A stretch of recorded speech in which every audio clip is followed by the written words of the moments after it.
జాగ్రత్తపడుడి. మరియు మన ప్రభు యొక్క దీర్ఘశాంతము రక్షణార్థమైనదని ఎంచుకొనుడి.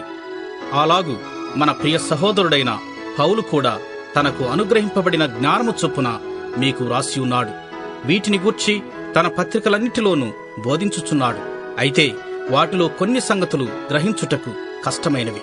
వీటిని విద్యావిహీనులను అస్థిరులైన వారును తక్కిన లేఖనములను అపార్థము చేసినట్లు తమ స్వకీయ నాశనమునకు అపార్థము చేయుదురు.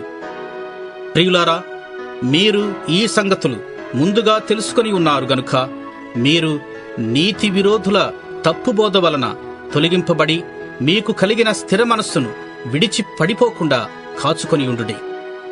మన ప్రభువును రక్షకుడైన యేసుక్రీస్తు అనుగ్రహించు కృపయందును జ్ఞానమందును అభివృద్ధి పొందుడి. ఆయనకు ఇప్పుడును యుగాంత దినము వరకును మహిమ కలుగునుగాక.